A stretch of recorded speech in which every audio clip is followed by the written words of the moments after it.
पिछले साल जब आईएमएफ का मामला था और ताखीर हो रही थी, तो एक मौके पर शहबाज शरीफ साहब ने कहा, जब ये मामला तय हो गया, स्टैंड बाई प्रोग्राम मिल गया, तो शहबाज शरीफ साहब ने कहा कि जिसमें बिलावल भुट्टो साहब की सफारतकारी का भी कमाल है, उन्होंने एतराफ़ किया। अब सूरत हाल ये है कि स्टाफ लेवल मुआहदा होने के 1.5 माह बाद भी जो इजलास हो रहा है या हुआ है, उसमें पाकिस्तान का जिक्र नहीं है, एजेंडे पर पाकिस्तान है ही नहीं। और अब कल वज़ीर ख़ज़ाना साहब कहते हैं कि शायद ये सितंबर में एग्जीक्यूटिव बोर्ड मंजूरी दे दे। इत्तलात ये हैं कि जो हमने कर्ज रोल ओवर करना था चीन से, सऊदी अरब से, वो फैसिलिटी हमें हासिल नहीं हुई। जो गैप है कर्ज़ों की अदायगी का, वो पूरा नहीं हो रहा। और कहा यह जा रहा है कि और हमने इसकी खातिर अपना झुकाव वेस्ट की तरफ किया। कहा यह जा रहा है कि ये सिर्फ हमारी मुआशी नाकामी नहीं है, बल्कि एक सफाती नाकामी भी है। तो पीपल्स पार्टी की इनपुट क्या है? पीपल्स पार्टी क्या समझती है कि ताखीर की वजह आईएमएफ का कोई सियासी एजेंडा है या हमारी हुकूमत की कोई फेलियर है? मैं ये बात तो मानूंगा कि मेरे पास कोई बहुत इसकी मालूमात नहीं है। जो बातें आपने कही हैं, मुझे नहीं पता कि बंद कमरे में क्या चीज़ें हो रही हैं, लेकिन ये बात तो सबके इल्म में है और वज़ीर आज़म साहब भी कई मरतबा कह चुके हैं कि आईएमएफ की बड़ी कड़ी शराइत हैं जिनको हमने पूरा करना है अगर किसी अगले मुआहदे में उनके साथ जाना है। अगर वो शराइत पूरी नहीं होती तो डेफिनेटली आईएमएफ ने जिस तरह जब हमारी ये 16 महीने की हुकूमत थी जिसका हम हिस्सा थे, जब हम इत्तेहादी थे, उस वक्त भी आईएमएफ ने, मैं समझता हूँ कि हमें ठीक ठाक नाक रगड़वाई थी और बहुत सारी मुश्किलात के बाद जाकर वो मुआहदा मुमकिन हो पाया था। अच्छा, बिलावल भुट्टो ज़रदारी साहब की जो अरसा रहा जब वो वज़ीर ख़ारजा थे पाकिस्तान के, तो मैं ये समझता हूँ कि हर शख्स मानता है कि उनकी परफॉर्मेंस जो है वो कोई एक्स्ट्राऑर्डिनरी थी और उन्होंने हर शोबे में, हर मुल्क में जहाँ पाकिस्तान आइसोलेशन का शिकार था, उन्होंने बहुत सारे मसाइल हमारे हल किए और यकीनन जो आईएमएफ के साथ इशू था उसमें भी कहीं ना कहीं उनका इतना किरदार मौजूद था।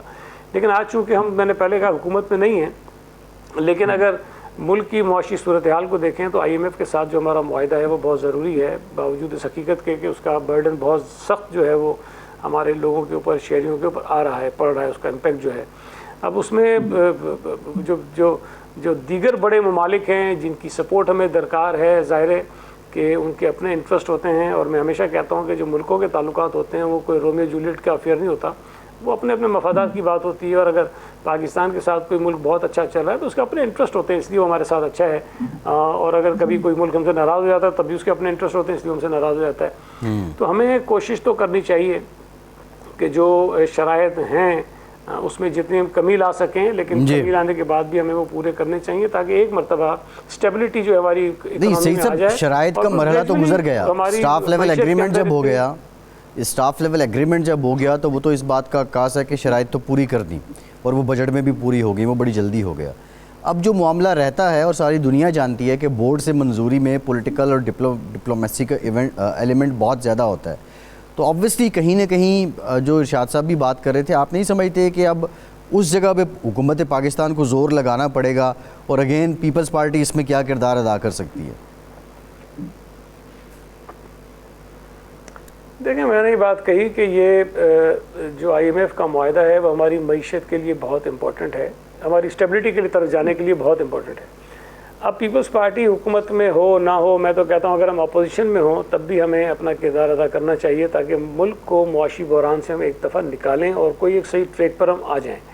अब उसमें पीपल्स पार्टी की क़यादत माजी में भी हमेशा ये मिसालें कायम की हैं कि हम अपने मफादात से ज़्यादा मुल्क के मफाद को अजीज़ रखते हैं, हमारे मुल्क में रहने वाले लोग हमारे लिए ज़्यादा अजीज़ हैं। और अगर कहीं ज़रूरत पड़ी तो मैं आपको ये बता सकता हूँ कि आप प्रेसिडेंट आसिफ अली ज़रदारी हों या चेयरमैन बिलावल भुट्टो ज़रदारी हों, अगर उनके किसी इकदाम से, किसी सपोर्ट से ये मसला हल हो सकता है तो वो ज़रूर करेंगे। और बिलावल साहब में अल्लाह ताला ने खासियत रखी है और दुनिया में उनकी इतनी बात, शायद उनकी आवाज़ में इतनी ताकत है कि कई जगहों पर जहाँ मामला फंस जाते हैं तो वो चीज़ों को निकालने में कामयाब हो जाते हैं। जी सही है। उम्मीद है कि जहाँ ज़रूरत पड़ेगी अपना किरदार ज़रूर अदा करेंगे। अच्छा, अब दोबारा वापस आते हैं। ये जो बिजली का रिलीफ दिया मरीम नवाज साहबा ने, मियां नवाज शरीफ साहब ने उसका ऐलान किया, उस पर आपको एतराज़ है, जबकि पंजाब की आवाम को रिलीफ मिल रहा है, तो सिंध को बजाय इसके कि उससे वो उसको मिसाल बनाएं और अपने आवाम को भी रिलीफ दें, एतराज़ात शुरू कर दिए। मुराद अली शाह साहब भी उस पर बोले, नासिर शाह साहब भी बोले, मुर्तज़ा वहाब साहब भी बोले।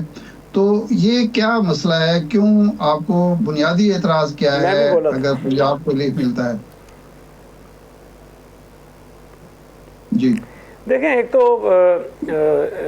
जो बात आपने कही, जिनका नाम लिया उनमें मैं भी शामिल हूँ, मैंने भी बात की थी इस पर। हाँ जी बिल्कुल, आपने बुनियादी तौर पर सूबाई हुकूमत जो है पंजाब की, वो ख़ुद मुख्तार है। वो चाहें तो बिल्कुल 14 रुपये ना दें, 1400 रुपये दे दें यूनिट पे, उनको सहूलत, बिजली फ्री कर दें, हमें कोई इस पर एतराज़ नहीं है।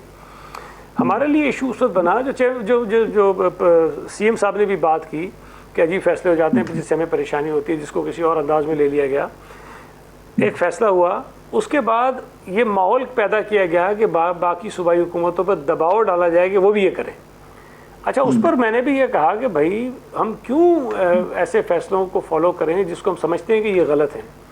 हम जब कायल नहीं हैं, हम जब उससे मुतमईन नहीं हैं, तो ऐसी चीज़ें क्यों करें? उसकी वजह क्या है, मैं आपको बताता हूँ। देखिए, आपके इल्म में होगा कि प्राइम मिनिस्टर साहब ने कुछ अर्सा पहले 50 अरब रुपए डेवलपमेंट से कम करके और बिजली की मद में सब्सिडी दी थी लोगों को। अब मैं आपसे ये मालूम करना चाहता हूँ, मुझे नहीं पता इसका इम्पेक्ट कितना पड़ा है, कितना इम्पेक्ट पड़ा है 2-3 महीने के लिए। उसके बाद वो बिजली की कीमतें फिर वहीं खड़ी हो जाएंगी। आपने कुछ अरसे के लिए वो जो प्राइसेस बढ़ रही थी उसको आपने रोका और वो वफाकी हुकूमत ने पे किए, लेकिन उस 2 महीने या 3 महीने थे, लेकिन उसके बाद वो कीमतें फिर बढ़ जाएंगी। इसी तरह पंजाब हुकूमत ने 45 अरब रुपए दिए हैं। इरशाद साहब, ये बहुत पैसे हैं। इस पैसे से आप बहुत सारे ऐसे काम कर सकते हैं जिससे पूरे पंजाब के लोगों को शायद और रिलीफ किसी और तरह से मिल सकती है। आपने 45 अरब रुपए की रिलीफ दी है पंजाब में भी, सिर्फ एक मखसूस एक ब्रैकेट में रहने वाले लोगों को जो बिजली इस्तेमाल करेंगे 201 यूनिट से लेके 500 यूनिट तक।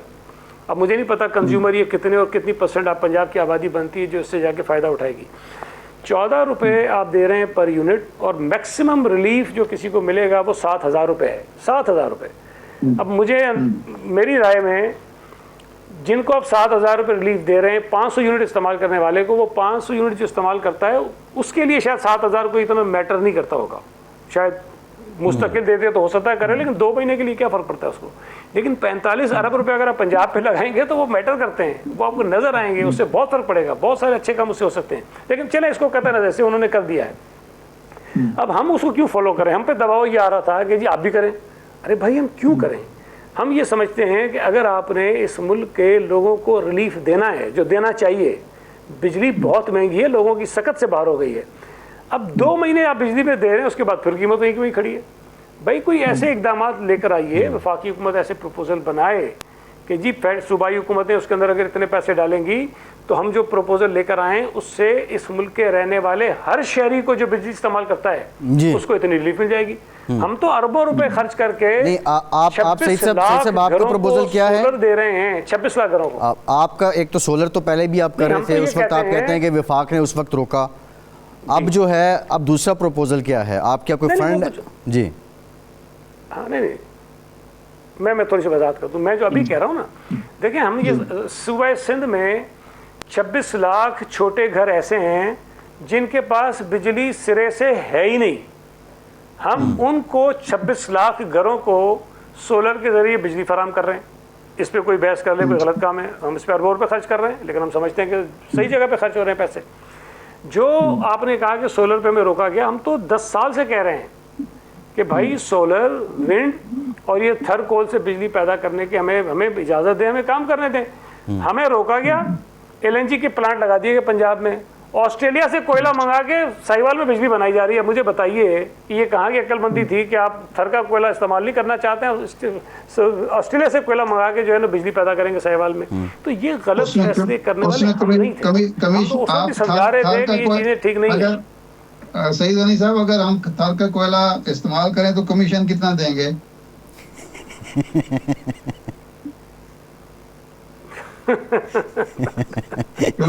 नहीं, इस पे मैं कुछ नहीं कहना चाहता, लेकिन मेरा ख्याल है कि जिस गैंग चक्कर में इस वक्त हम फंसे हुए हैं बिजली के, उससे निकलने के लिए हम तो रास्ते 10 साल से बता रहे थे, बल्कि अगर और पीछे चले जाएं तो 30 साल पहले शहीद मोहतरमा बेनज़ीर भुट्टो ने कहा था, शहीद साहब को भी रोका गया था। शहीद साहब अभी पंजाब की नुमाइंदगी करते हुए इरशाद साहब ने थरको से इस्तेमाल करें। इरशाद साहब ने एक पेशकश की है। नहीं